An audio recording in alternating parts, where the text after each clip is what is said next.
We're live. Good evening, everybody, and I would like to thank you all for coming out and watching the 2021 Emmy Awards.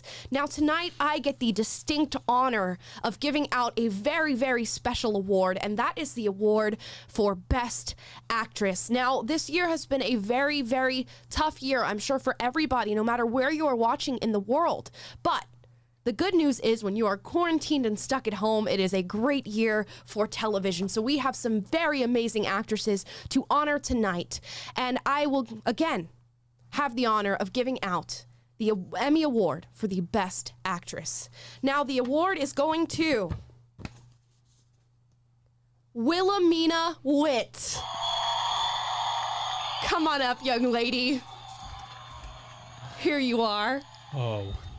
Thank you very much. I can't tell you how much it means for this event to be sponsored by Coca-Cola, and just what it means for a woman like me to really break the glass ceiling that's held so many people back. You know, we've learned that biological females have just not been able to perform at the level necessary to really deserve these type of awards. So we need more people identifying as female or women in order to deserve these awards. So I'm very grateful. That's my acceptance speech. Thank you very much.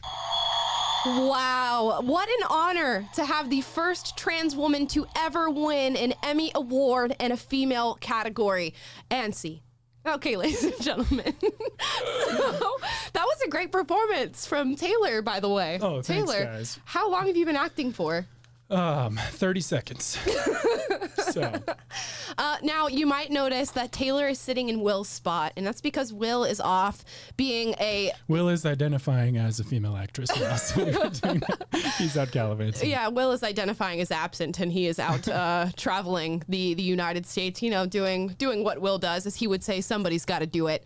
Now, the reason we had that opening today is because we have a very interesting story, and that is the story of a one MJ Rodriguez. I'm going to show you the article here. MJ Rodriguez, this is out of Variety, is going to become the first trans woman up for a major acting Emmy. So we can take a look here. This will be the first time this has ever happened in Emmy history. And you know what? It's an interesting thing. We thought about, do we cover this story today? Is it bigoted to be against this and to not want to see a trans woman in a female category? And obviously, no, it's not. And that's why we're talking about it today. And a lot of people will see this story and hear about MJ Rodriguez and they will think, oh, well, it's fine. It's fine. He looks and acts like a woman, talks like a woman, looks exactly like a woman, is indistinguishable from a woman. It should be okay that he is now in a female category, winning female awards in the Emmys. And no, it is not okay. And here's why. Because when we normalize things like this, it is going to infiltrate other facets of our society. It is going to become a problem. It's the same thing that we would say for sports. It's the same thing that we would say for bathrooms. It goes across the board. And although this seems insignificant, it really isn't. Yeah, it diminishes the accomplishments of women, of female athletes, of female actresses. I don't know. Women should be able to, for since the beginning of time, or since the beginning of our civilization as we know it, women have had to compete with one another for the accolades reserved for women. But now a man can simply say, "I identify as a woman," and be in contention for the same awards. And that is obviously not fair. Right, and it's not even that they're just in contention for the same awards, it's that they get elevated privilege and choice for these awards, because at the same time, the Emmy Awards and all these other institutions and corporations choose to virtue signal. So they look for people like MJ Rodriguez to nominate them for awards. I can nearly guarantee that this is not based on any capacity how well this person acts, even though MJ, you may be a great actor. However, that is not why you've been given this prestige, this honor. It's because the Emmy Awards, the institution of the Emmy Awards, now gets to virtue signal. And what does it mean to be a woman who wants to achieve things like this when somebody who is a biological man simply identifying as a woman gets higher status and higher privilege because of that? Well, any idea of merit is obviously white supremacy, and it is the job of anybody who occupies a position of power to dismantle white supremacy by any means necessary. Right. So we don't want people competing for the best awards or the best athletic accolades or anything like that. We want to dismantle reality as we know it and usher in this new reality that is anti-white supremacy. So, yeah, you know what? At this point, it's like, right, nothing shocks me anymore. I'm waiting for the day when all the Emmy Award actress nominees are all trans women. That's what I'm waiting for. That's what I'm waiting for in sports. That's what I'm waiting for in the job market. That's what I'm waiting for in motherhood, because apparently that's a thing now as well. And if you watched the program yesterday, you saw a couple that has a baby, and the mother, the biological mother, identifies as male, and the father identifies as female. The father was attempting to breastfeed their child. How insane can you get? Very very insane. And all jokes aside, all mockery aside, think about what this is normalizing. And it's something that we never talk about in relation to the trans issue here in America. We are normalizing what is a problem really mentally, and what goes on to create other problems in terms of mental health, depression, suicidal ideation, anxiety. And we've seen it time and time again. There have been multiple studies done on the transgender community here in the United States and abroad that shows that no matter how much you truly normalize this thinking and this dysmorphia, the suicide rate does not change. Right. And think about, again, there's always overlooked victims to this type of ideology. And for that couple yesterday that's pushing this, it's their kid. It's the child that they're trying to breastfeed as with a male nipple that obviously is not producing any milk. Right. Right. But the world that child is going to grow up in is a distorted version of reality, and that is why when your worldview that's handed to you that you're brainwashed with is a distorted view of reality, then guess what? The way that you think the world works is not actually how it works, and that's going to lead to negative mental health outcomes. It's going to lead to depression. It's going to lead to you being very confused about who you are and how the world is, that's an innocent baby, an innocent child. And this is happening not just with the children of trans couples, because that's probably a very tiny subset of the population, but it's the bigger problem is the fact that this ideology is everywhere, and it's all over the media. It's being celebrated in the Emmys. It's in every, we have the diversity quotas and all this stuff in all the Oscars now, and in Netflix and Hollywood. Nothing gets made unless it's pushing this woke indoctrination across the board. It's in our school curriculum now, critical race theory stuff. So this distorted view of reality that doesn't work in the real world is being pushed everywhere, and it's not going to lead to good outcomes for mental health or for the society at large. And it's fine. Transgenderism, I will say, does exist. Body dysmorphia does exist. I don't believe it exists at the rate that we're seeing today. I think that is purely born out of cultural acceptance and nurturing of that sort of behavior, but it does exist, and it's fine to accept that. However, we're not looking into the real treatments of how this thinking, how this body dysmorphia should be treated here in America. Right now, what we are doing is we are placating to people who can't accept their reality, and then we are giving them long-term, life-altering, irreversible treatment that is not doing them any good at all. Like I said, there have been multiple studies done, the longest one being out of Sweden, done for 30 years on transgender individuals, that it shows that even after sexual reassignment, hormone blocking, hormone therapy, the suicide rate does not change, and they have the highest suicide rate of any demographic here in the United States. So if you realize, if you can come to the point where you recognize that your form of treatment, that your choice of treatment for these people is not working, that the loss of life is still the exact same, you need to relook what type of treatment you are giving them. You need to look at long-term mental treatment and counseling to help these people, which there have been no studies done on whatsoever. Yeah, it is not compassionate to reinforce someone's delusions if they do not correspond to reality. Compassion looks like rehabilitating someone back to reality. It's the same thing we see in LA on the streets. Our streets are full of needles and homeless people, and our parks are not safe to take your children to, because there's this idea that we have to be compassionate, and it's not compassionate to make sure that your sidewalks are clear and that you don't step on a needle when you walk outside your front door and there's not poop on right outside your front door like there was at my last apartment. And it is not compassionate to cede reality or to cede the order of your city, CEDE, I'm using that verb, to the people who are not playing by the rules of reality that you have to go for. You don't lower the standard of reality to someone's delusions or someone's own idea of how things should be.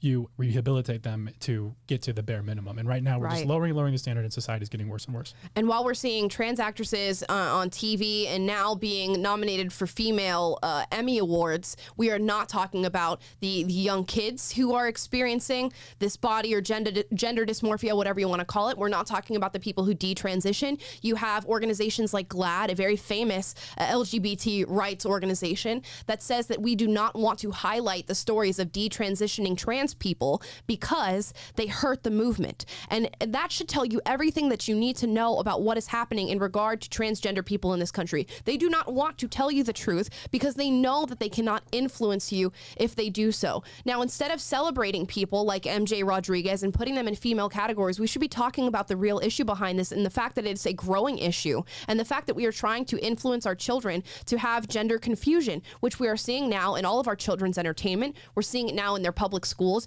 We're seeing it all over our nation and our society. And again, it is having detrimental effects. So no, I will not be supporting this female Emmy nominee. Yeah, and like you said, it gets very tiresome because this stuff happens every day. But the people who are pushing this ideology are not taking any naps, and they're not taking any breaks. And so any ground that whenever we decide, oh, well, it's not worth talking about just because it keeps happening, like, no, you have to stand up and call us. I think it's racist to say call a spade now. There's someone called me out for that at one point, but you have to say, call it like it is. Right. And reinforce your commitment to reality. Absolutely. And, speaking of reality right now, there is a whole group of people in this country that would choose to morph reality through the lens of race and look at people based on their skin color and then make their assumptions based on that. Now, there's been a recent conversation that's been brought up on Twitter. It's been trending. The name Kevin McCarthy has been trending, who is a GOP leader. And we're going to get into some of his comments here. This is in no way an endorsement of Kevin McCarthy or his leadership or anything that he does. I just want to talk about this specific comment. He was featured on the Rubin Report, and he brought up critical race theory, not only in relation to today's time, but in relation to Martin Luther King Jr. Now, this is a very short clip, only a few seconds, about what he had to say. Let's go over it and see what all the heat is about. Critical race theory goes against everything Martin Luther King has ever told us. Don't judge us by the color of our skin. And now they're embracing it, right? They're going backward. Critical race theory. That's it. That was enough to cause a ripple effect on the internet.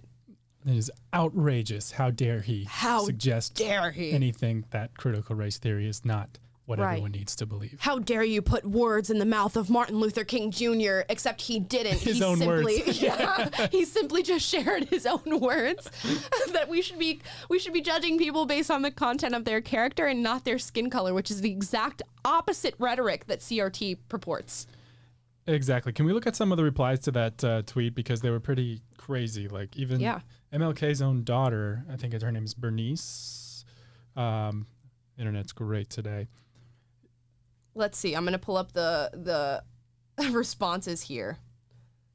Some people are saying that CRT is the Republicans' new boogeyman, a gin of controversy based entirely on deliberately misunderstanding the point.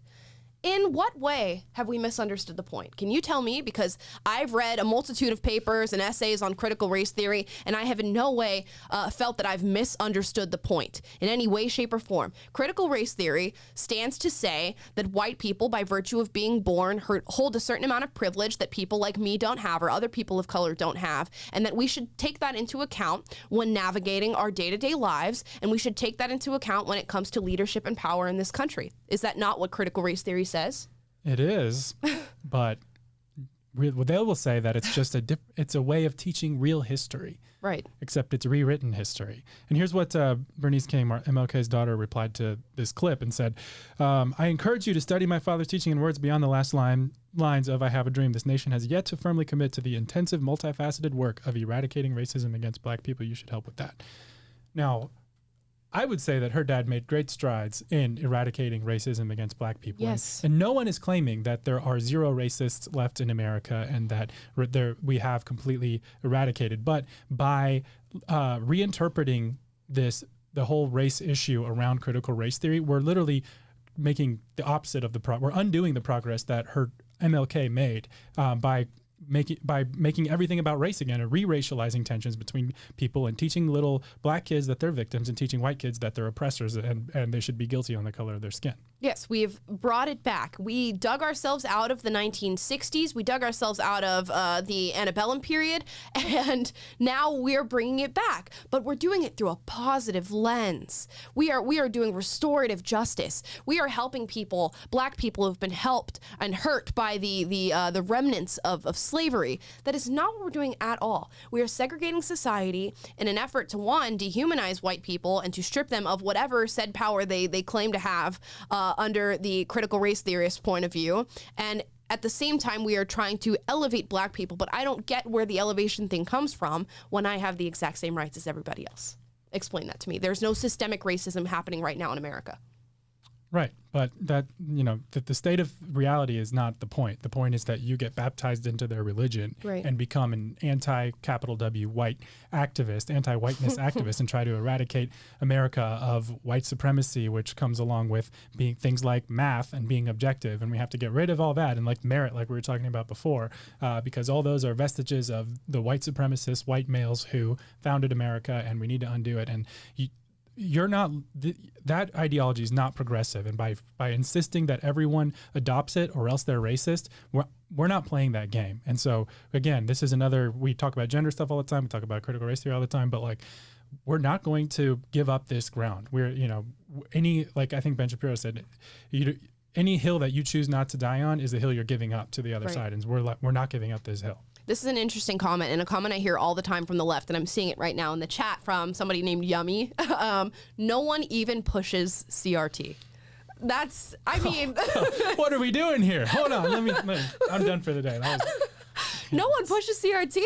Well, I guess I quit, guys. My job is done here because nobody's talking about critical race theory. It's so interesting because I can cite multiple corporations that are pushing critical race theory: Nike, Disney, Raytheon, Lockheed Martin. I can cite federal institutions that are pushing critical race theory. The teachers union, the biggest teachers union in America. Right. The biggest teacher, the NEA, second biggest. Explicitly, by the way. Most of those things that you named are implicitly doing, or like, I guess they're putting it in all of their messaging, they're putting it in their products, they're putting it in their brand, they're putting it everywhere, but they're not saying, hi, we are pushing CRT. But if you look at what they're saying, everything that they're saying, the way that they think is an outgrowth of the underlying ideology, which is critical race theory. And that's why the left likes to play these word games and say, oh, that's just your boogeyman, that you're calling everything that, and you're putting, random benign things under that because you just want to cause panic. And no, the critical race theory and critical theory in general, or critical social justice, is the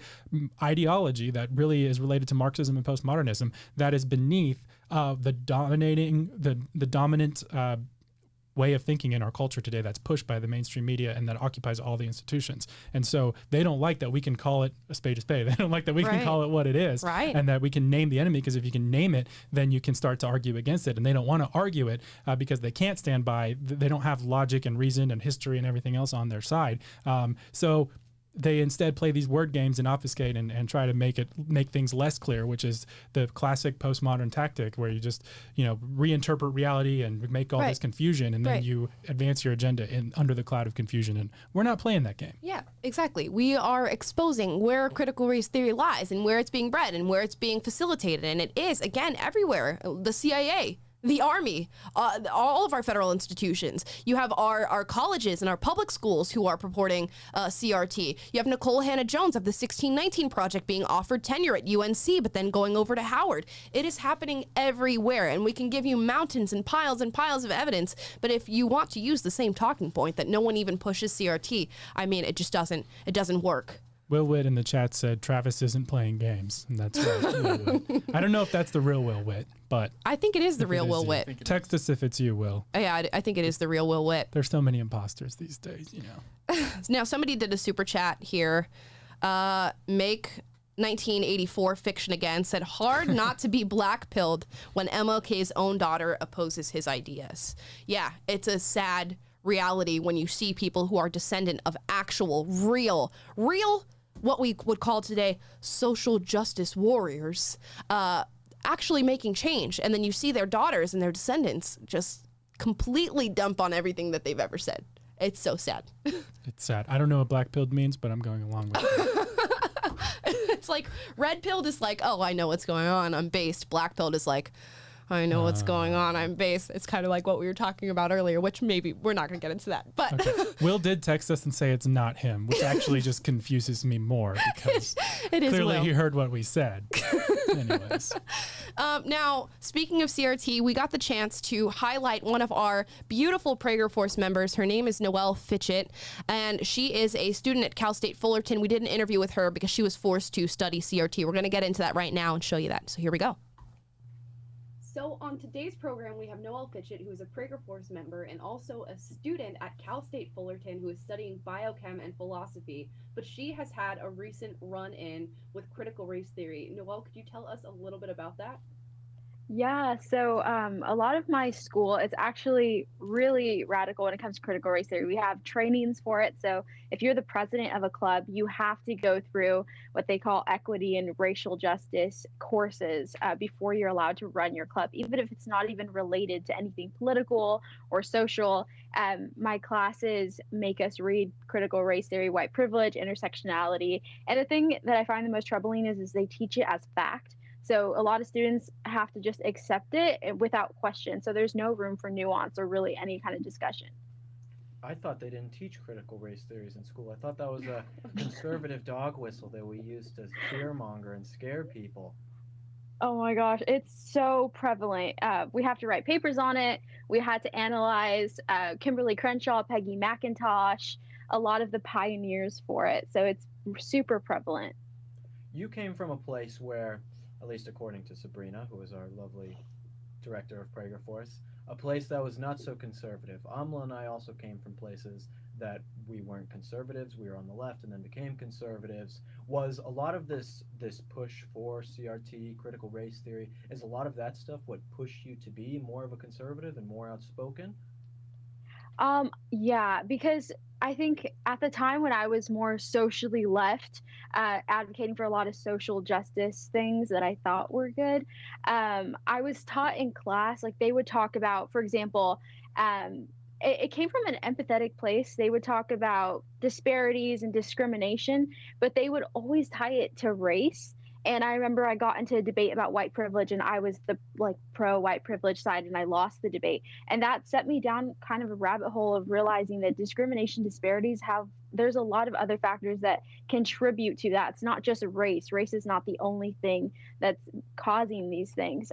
It's really shallow to assume that it's just race. So right. I think we all went through similar journeys with that. I think it takes, like you said, just one moment for that to happen, and then you go down this rabbit hole of, oh my gosh, maybe I'm wrong in other places. It takes just one little seed of doubt to think, oh no, maybe I was not supporting the right ideology. Now, I want to use you as a mythbuster right now because, as you said, you've been forced to study CRT, so I want to get a couple things that the left says about CRT and see if you think that that's true. So the left will say that CRT is not pitting people against each other based on race, and it is not creating any sort of racial hierarchy. Do you think that that's true? No, not at all. It really aims towards white people. Like, for example, there's Peggy McIntosh says that white privilege is like an invisible backpack of tools that you carry around that only white people have. Abram X. Kendi says that white people have an inherent benefit, and the only answer to that is to discriminate against them. She explicitly says that. So it's definitely divisive, and it's meant to be divisive. They don't really hide that claim at all if you read their papers. What about the CRT theorists who say that that CRT does not mean that we hate America, that they are the true patriots? How do you respond to that? I think the thing that I would respond to that is they explicitly say that they want to tear down all the systems that we have in place now. That's their primary goal because they believe that it's founded on colonialism and white supremacy. They believe that all those structures have to be teared down. And they say that in the introduction to critical race theory, they say that that's their goal, is to destroy everything. So I don't think that's very pro-America if they want to take down every single institution that we have. If I were you, I would be, at least in my situation, when I had to take classes like the ones that you're talking about when I was in college, I was grateful to take those classes. I was happy that I got to see what the other side was saying, and I was glad that I got to see how I can fight against it by hearing just the bogus and horrible things that they were saying. So when you're hearing all this stuff, and I don't know if you're involved in any student groups like Turning Point or Young Republicans or, you know, young-based conservatives, whatever. I know you're involved with PragerFORCE, but maybe something else. But what are you doing actively to, I guess, fight against these things that you're hearing in class, or at least to educate people about? So I'm involved in all those organizations on my campus, but aside from that, I think it's really important for students to actually say something in class, especially if they've read the papers. Just asking a question can change people's mind. I didn't realize what an impact that had in my recent philosophy class. We were talking about testimonial justice and epistemic, a bunch of race theory stuff. And a lot of people just accepted as fact. And when I asked a question, I had people private messaging me saying, "Hey, I never thought about it that way." And then they went through their own, discovery of awakening, of realizing that a lot of the stuff being taught is not true. So honestly, asking questions, and even I feel like we're at a time where you have to politely and respectfully challenge your professors, because if we just keep being silent, it's just this lie is gonna continue being spread. So It doesn't have to always be too polite. You can get a little aggressive, okay? I'm actually a fan of aggression. I'm gonna give a hot take here. Will is the aggressive one, and I'm the sweet, nice one. We balance each other out. Yes. Listen, well, men Nice. should be aggressive. Yin and yang. Aggression without cruelty is what makes a man a man. Fair enough. Okay. I'm not trying to veer away from the conversation. I am just telling you a thing. I like philosophy as well. Who is your favorite philosopher? Oh, that's hard. Okay.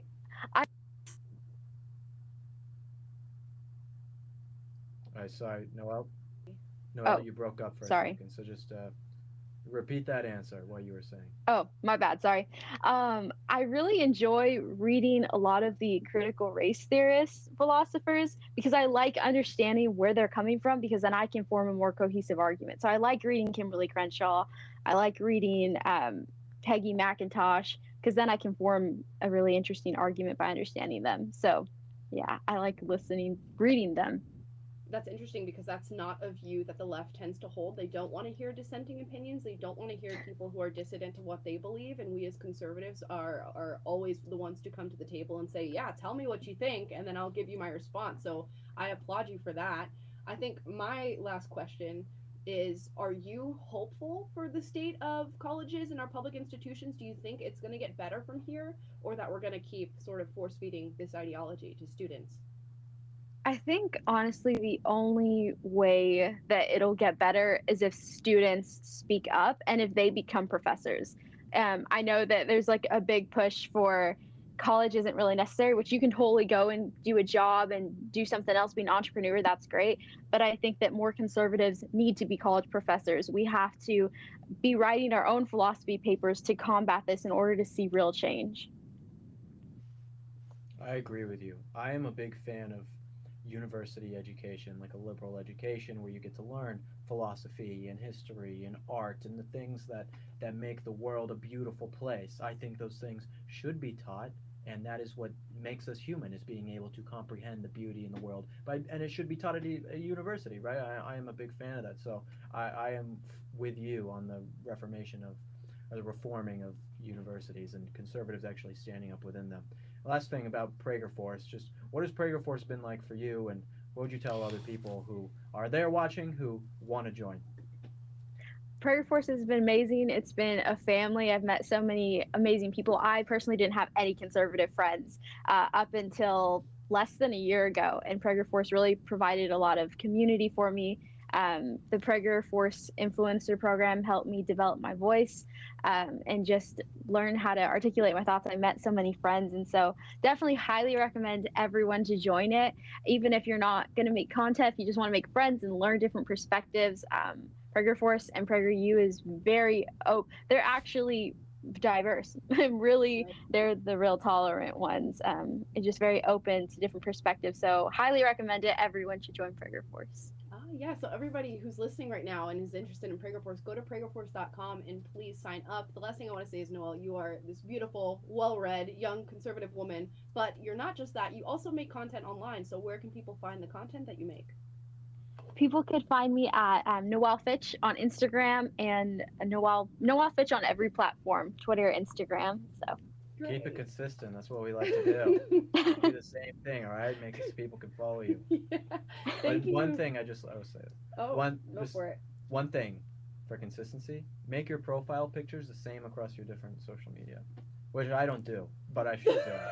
I actually started doing that. You So started doing it, see, because then people recognize your profile picture, so they want to they go back.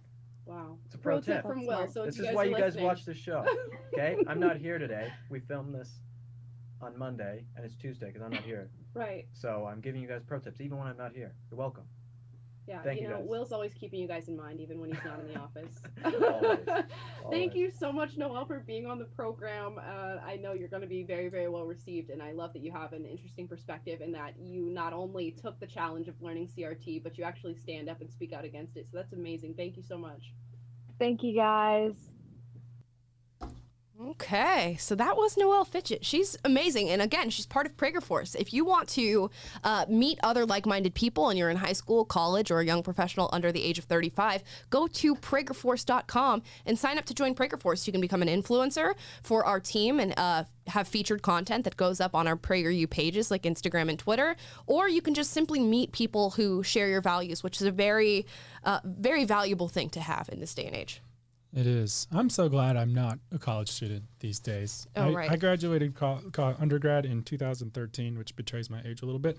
But that was like right before all the woke stuffs really started, ramping up to an 11. And, if you are right now a college student, the deck is stacked against you, and at minimum get a community like PragerFORCE. And the great thing about PragerFORCE is it is digital first. So even if you're not, it's hard to find like-minded people at your own college maybe, but you can, they're waiting for you at PragerFORCE online. So PragerFORCE.com, check it out. Now, speaking of education and liberal education of all things, we are going to get into an article here that actually Taylor found. It's called What Happened to You? It's on AndrewSullivanSubstack.com. I would urge you to go and check it out and actually read the full thing for yourself. But we pulled some really interesting quotes to just have a discussion on it today. And it's really what we're witnessing right now is, a lot of people will refer to leftists as liberals, and I'm sure we hear that a lot. We make an active effort at this show to try to not do that, even though it is a hard slip that we often make. But leftists are not liberals, and they're especially not classical liberals. If only the left were still mostly liberal. Right. Like, I know, and it's an important distinction to make, because if you're leftist or like radical leftist, then you are that's the type of people, the blue-haired people who are pushing this gender ideology, the critical race theory, that type of stuff. Old school liberals are people who are just very pro-rationalism, a lot of like the new atheist types. But anyways, let's get into some of these quotes because they'll help shed light on what's going on. Sure, yeah. So the first quote here is the elites increasingly sequestered within one political party and one media monoculture, educated by colleges and private schools that have become hermetically sealed against any non-left dissent, have had a social justice reckoning these past few years, and they have been ideologically transformed with countless cascading consequences. Now, that might sound just like a whole bunch of like word vomit. But essentially what it's saying is that the elites in this country are really in control of, obviously, an entire political party, being that of the left, and then a media monoculture, which is mainstream media, and they're also controlling public schools and private schools, and they have transitioned us not to be upholding the views of classical liberalism, but the views of social justice. Right, and that word monoculture is very accurate because it's describing like America's supposed to be a melting pot of perspectives, of ideas, and what you're getting in university now is not challenges to your thinking or a variety of perspectives that you're exposed to. You are taught a singular monoculture, a singular idea as fact, and the mainstream media reinforces that, Hollywood reinforces that, academia reinforces it everywhere, and that is what's creating the monoculture of our society today, and it's so accurate. So now, to be someone who believes in freedom, who proudly flies the flag, who loves America, you're the subculture now. You're not part of the mainstream culture anymore, and that is exactly what's happening. Right, and which is why all the time we say that the leftists are not the true revolutionaries, even though that's what they claim to be. They claim to be these warriors who are going to instate a revolution here in America, and they're going to transform society, and everything's going to be great under this liberal utopia that they're aiming to create here. We are the counter-revolutionaries, really, because they control everything. They control mainstream media. They control our institutions. They control the elites. So we are the ones who are truly fighting the culture war, if you want to call it that, that's happening here in America. Now, another quote here that's really interesting. This article, again, go read it because it's just full of amazing information and an amazing perspective. But here's another quote here. And the core point of that movement, its essential point, is that liberalism is no longer enough. Not just not enough, but itself a means to perpetuate white supremacy designed to oppress, harm, and terrorize minorities and women, and in dire need of dismantling. That's a huge deal, and it explains a lot. It's true. Yeah. Like all of you just read this and you're like, oh, okay, well, all of this is true. It's no longer okay to be a liberal who espouses economic freedom, freedom of speech, the importance of individual rights anymore. Now we need this government to come down upon us and regulate our rights and regulate our privilege in a way that shapes the society to conform to leftist ideology. Right. They're basically saying that, if you're for Enlightenment rationalism and using your brain and, weighing evidence and innocent until proven guilty, that's all old school to these people. Right. Now you have to be leftist. You have to be aggressively advancing critical race theory. You have to be aggressively advancing gender theory. You have to be part of this monoculture. And because if you're not an ally and you're out. And, So as far as the radical left is concerned, they're against liberals in the classical sense, liberals as much as they are against conservatives. And that's why, we're in a moment where conservatives have a little bit of and we still have something in common with liberals. We still believe that liberals play by the same rules as conservatives in the sense that we both live in the world of facts and objective reality and objective truth and science and reason. And these people don't. They're conflating what gender is. They're redefining terms. They're using all these postmodern tactics. And so I think it's important to just recognize where the lines are drawn in the culture war battle today, because it's easy to if you can't clearly delineate between these different ideologies, it's going to be more confusing than ever. It's already so confusing a time to live in. And I've been talking with Amala and Will about this a lot, but I'm of the persuasion that the average person now more than ever, the average American, needs to really pay attention to what's going on and needs to dig in. And I know it's some of this highbrow sounding stuff. You get to hear about postmodernism and Enlightenment rationalism and all this stuff, but you need to know more than ever, really what the values that our country was founded on, why you should be proud to be an American. What was we talk about revolution. The real revolution was the American Revolution. That was the thing that's different. These people are trying to bring us back to the revolutions that have already been done by Mao and Che Guevara and all the places that ended up in oppression, the Soviet Russia. That's not revolutionary. They're making us regress to the Marxist utopia that has ended in poverty and suffering. The American Revolution ushered in an unprecedented amount of freedom, equality, prosperity that the world has ever seen. That was a real revolution, but that's the one that's under attack today. And you need to inform yourself of why that was valuable, and also inform yourself of what the current manifestation of these bad ideas are, because that's the only way that we're going to be well equipped to fight back. Right. It's crazy now that the classical liberals, the true classical liberals that you meet today, are really right of center, and it's interesting to me. And it's a conversation that I've had with other prominent, what I would call conservatives in the movement, like Dave Rubin. He defines himself as a classical liberal. But we had a conversation in which he expressed that no, really, although he identifies as a classical liberal, he's also very much a conservative, because right now we have put classical liberals in a stance of which they now have to defend their standing, which was something that never really was happening in American culture, but now is at the forefront of our conversations, especially when it comes to social issues. So now he's saying, if you are a classical liberal, or if you are in any way trying to conserve and preserve what America was and what it was meant to be, you are a conservative. And that's a very important distinction to make, because Taylor and I were talking about this earlier again today. We have a lot of conversations about these topics because we really want to give you guys the truth. But when people ask me, what is your political affiliation, or ask Taylor what his political affiliation is, it's kind of difficult to say conservative because that immediately puts you in a box of whatever that person perceives conservatives to be. But now conservative is really an all-encompassing term. Like I said, if you are trying to conserve and preserve what our founding fathers were trying to put in place here in this country, you are a conservative. Yeah, I mean, it's tough. The people, dishonest people in conversation love to play word games and to say, well, because to somebody who's on the other side, like they see you're conservative, they think white supremacist, they think racist, bigot, homophobe. And sometimes with like liberal people who they have to choose between their false perception of what a conservative is, which is based on the stuff that the far left has been preaching, or the far left, and a lot of them are in the middle. But then there are a lot of people who are very talented and open-minded, like Dave Rubin, who get exposed, who actually meet conservatives and talk to them and realize, oh, you guys aren't these bigots that I've been hearing about my whole life. And even you talked about the power of fear over, like, you were afraid of conservatives, you've told me, right? Because in your mind it was these people who wanted to.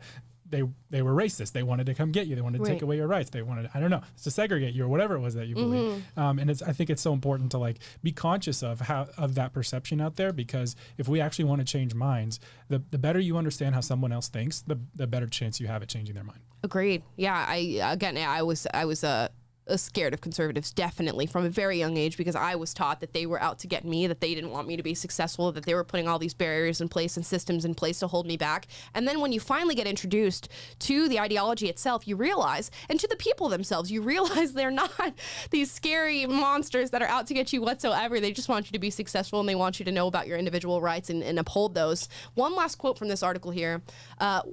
I'll show you it here. Hey, real quick, can I get a question in from the audience? Yes. Techno-catification, great name, asks, can you actually change a radical mind, though? I'd love to hear your guys' opinions. I mean, I'm living in... Show them the tattoo. Show them the tattoo. Okay, guys, I'm going to show you my tattoo here. I don't know if you can see that there in the camera. It's a BLM fist tattoo. Right. That is a BLM fist tattoo with the words "speak" above it that I got when I was, I want to say, I think 16 years old. So 16 years old, I got this tattoo because I was a radical leftist who wanted to let everybody know that that's how I felt and that was where I was going to stand. And I specifically remember going in, and my mother even had this conversation with me. And you know, my mother is a very, very radical leftist. She said, "Are you sure you want to get this tattooed?" And I was like, "Absolutely. Nothing. This is never going to change. This is something that I will always and forever believe, and it's not going anywhere. I'm stagnant right here in this belief." And now here I am working for PragerU, talking about conservative beliefs. So the radical mind does change.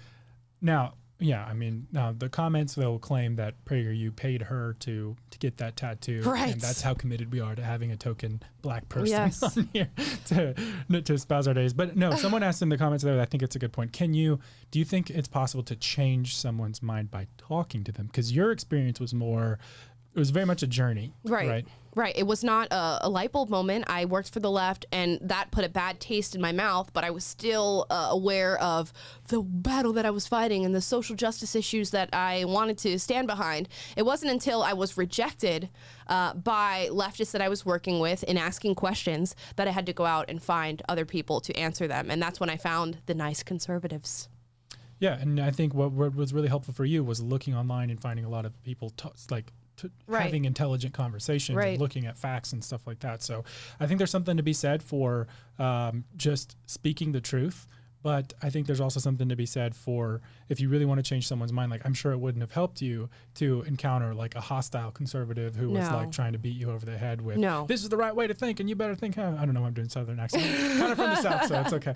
But, I'm sure like having intelligent conversations with someone from the other side, though, would probably be more likely to sway you, right? Oh, it's like you want to hear somebody who's doing it out of compassion for you and is doing it because they want you to know the truth and they want you to be liberated in the fact that you're not oppressed anymore. And the people that I've ran into on the internet who really got to me were people like Jordan Peterson, people like Larry Elder, people like Michael Knowles, this sort of intellectual side of the conservative movement who were just saying, these are the facts. Oh, especially Tom Sowell, which you see him up there. But people who were just intellectually giving you facts. They didn't really express their feelings into the situation. They were just saying, this is how it is. And somebody may tell you it's different, but this is the true, these are the true facts behind these matters. And that's what changed my mind. And I think conversation is obviously a great tool for that, but social media is the conversation of today's time, which is a crazy thing to think about. And it's exactly why we do this podcast, because hopefully there are people out there that feel like we're conversing with them. And yeah, we really do make an effort not to just be an echo chamber, not just to pump the red meat type of stuff, but explain what we believe and why we believe those ideas. And and then we try to do that by relating it to the news of the day. So hopefully we're helping to red pill some more little Amalas out there.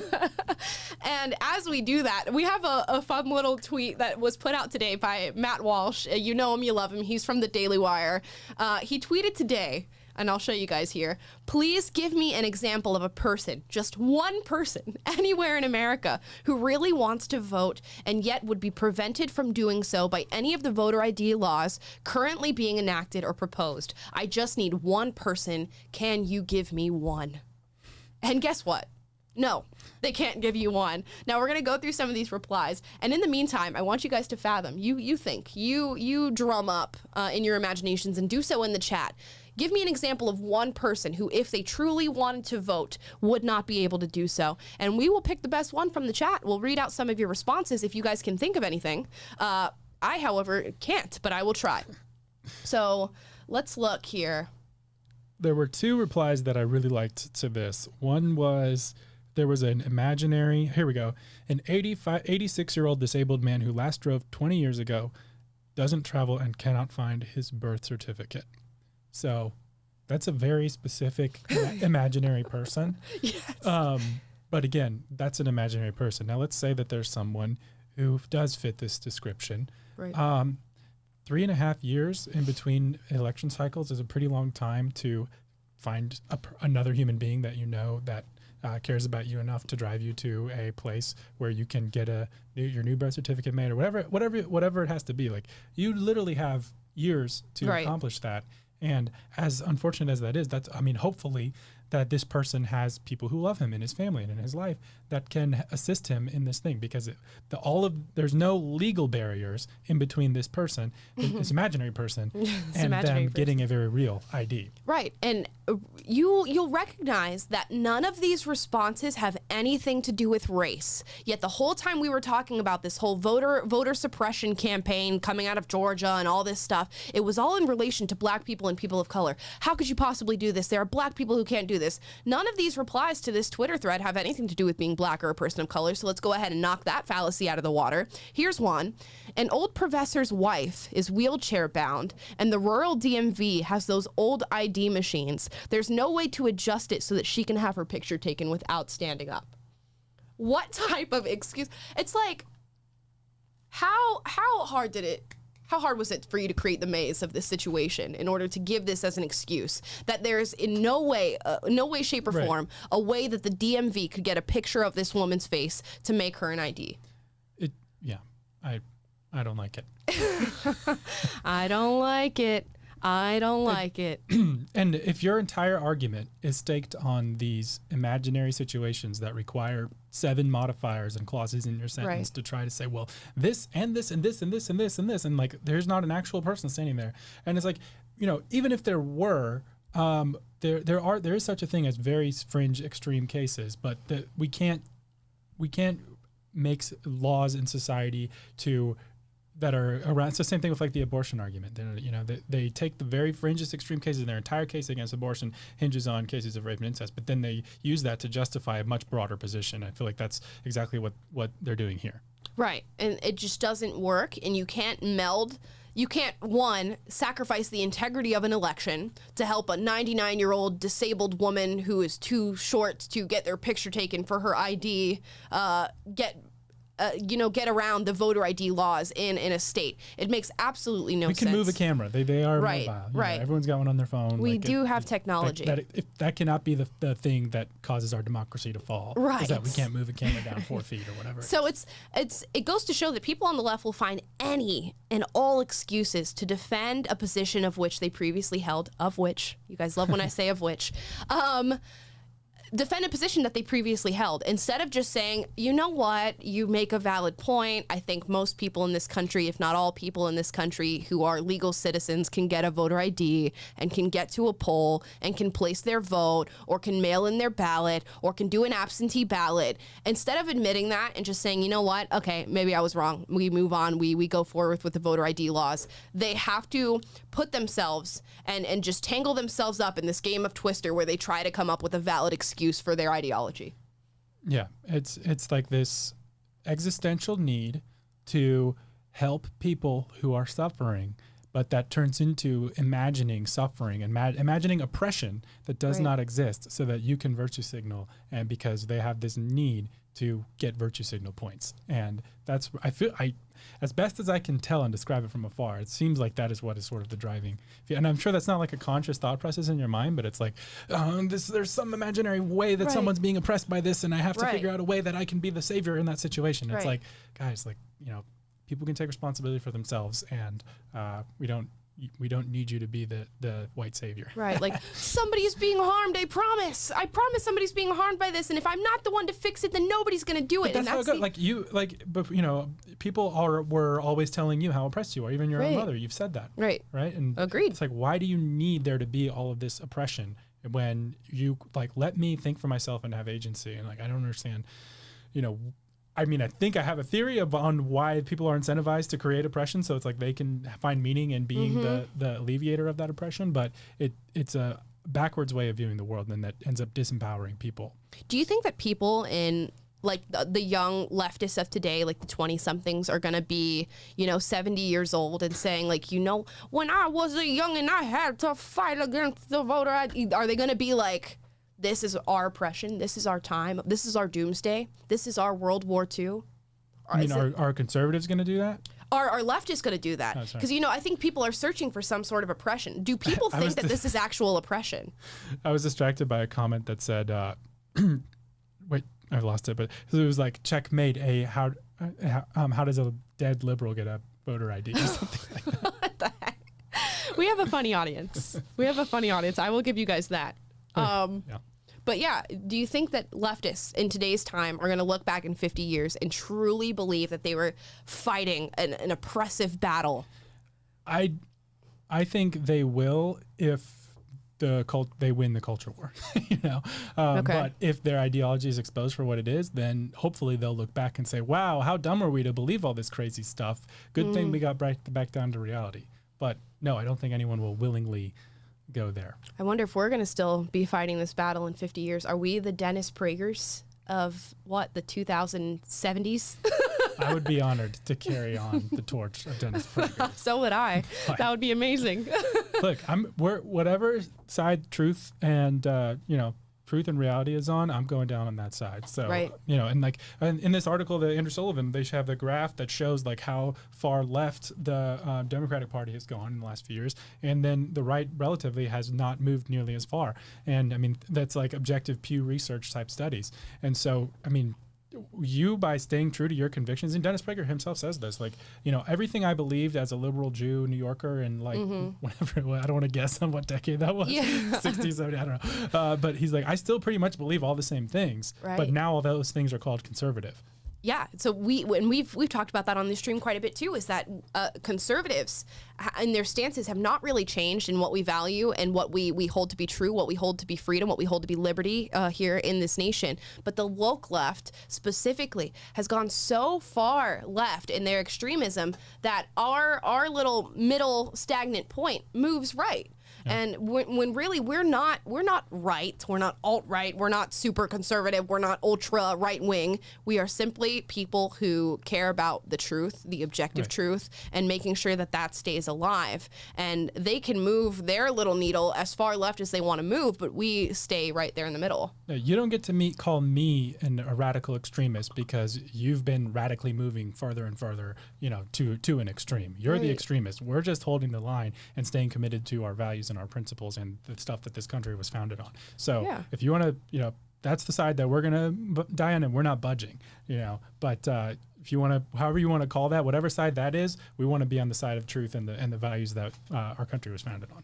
And you guys do too, and that's why you watch this stream. So if you love what you hear today, or if you would like to see us again in the future, please like and subscribe. Click the notification bell to be notified when we go live. If you'd like a personal notification, again, a system we are still working on, text live to 41776, and hopefully in the near future you will get a text saying that Will, Amala, and Taylor, as well as intern Tyler, are live on YouTube and Facebook for you guys to see and listen and hear. So, also, if you are a high school student, a college student, or a young professional under the age of 35, consider joining PragerFORCE, which is our online digital community of young conservative people who just want to meet other people who are like-minded, work on a few projects here and there, and possibly be featured in PragerU content like Stories of Us or on our daily stream. That's always a possibility. So thank you guys for watching. You know, Will-amina Witt here has just won an Emmy Award. I don't have the Will glasses. I was trying to distinguish myself from Will by putting on the Will glasses for that character. So. And she has to go and celebrate. Yeah, a Coca-Cola bottle. Very grateful for this, but yeah, guys, help us out with a like, share, subscribe, and say bye to intern Tyler on the way out. I don't think he got to say bye, so bye, guys. Bye, Thank guys. you for watching.